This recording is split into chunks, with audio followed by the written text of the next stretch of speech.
Welcome back, everyone, to another episode of Personal Finance for Us. Kind of the relaxed outside style again. It's supposed to be a mild, beautiful, well, it's Friday now, but it's been a mild, beautiful week through the weekend, and it's going to continue. So I just kind of want to sit on the porch while I'm doing other things and have a chat with you guys. Today's topic is going to be about budgeting.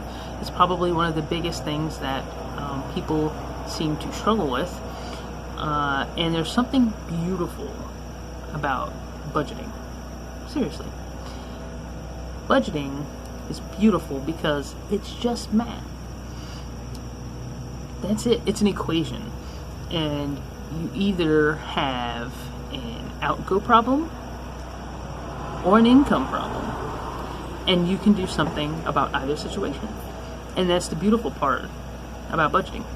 A lot of times I see questions about budgeting posed in the Facebook group I'm in most frequently. How do I budget?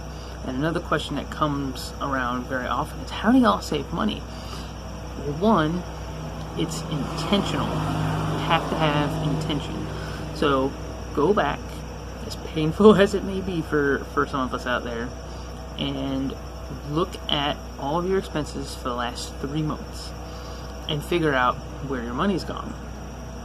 Figure out how much you've had come in, like really, because sometimes if you work by the hour or maybe you kind of get flexed off a lot, your hours may fluctuate. So find out what your average income was for those 3 months and how normal that was or was not for you.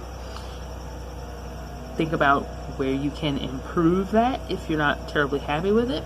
And then do the same thing, round up all your bills and see where all your money has gone the last 3 months.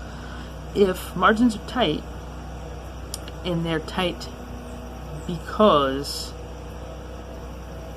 you're spending a lot of money on non-necessary things, eating out, alcohol, entertainment, then you know you can trim back some fat.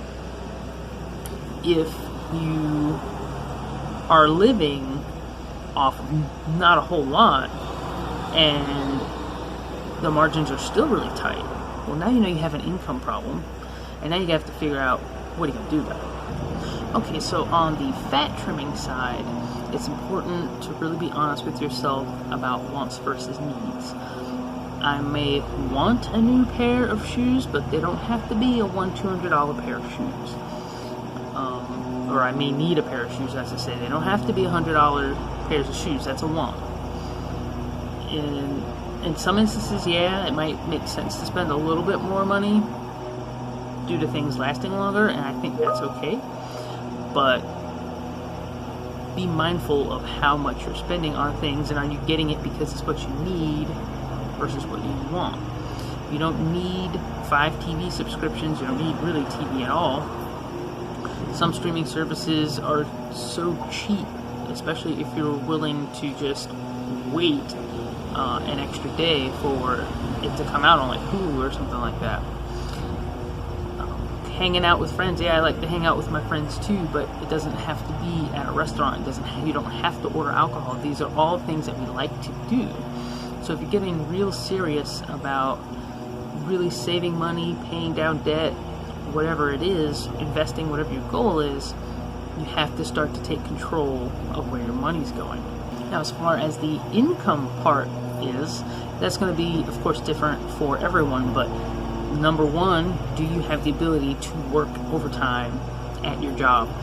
For the most part, it's going to be hard to top overtime because it's time and a half, right? Like if you could go work 40 hours at your time and a half rate somewhere else, then you would be there, right? So overtime, whenever you can get it, that certainly was something I did a whole lot of in my life.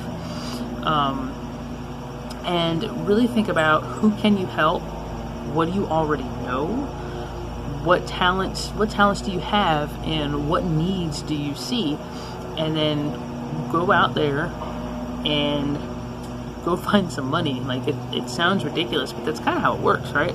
Like even in this pandemic times, food delivery service demand went way up because restaurants were closed. Restaurants desperately needed to try to stay open. So, hey, let's be open, we'll close the dining room, or we'll just send food out to people, right? So that was an opportunity. Another opportunity could have been delivering elderly people who maybe were extra at risk due to some disease process, or just at risk for being elderly, delivering their medications to them. So everywhere around you there's a market and there's an opportunity. So figure out what that is and how you can be of service to others, and almost always money will eventually follow. Alright guys, that's it. Quick little video. Budgeting is really just about math. You gotta make the math work. Make the math work. So either you gotta get the plus side of your income up, or you gotta get your expenditures, the minus side, down. Sometimes it's even both. That's how you can start to save money. That's how you can start to invest, and that's how you get out of debt. But you have to be intentional. It doesn't happen by accident. This has been Personal Finance for Us. I'll see you guys in the next one.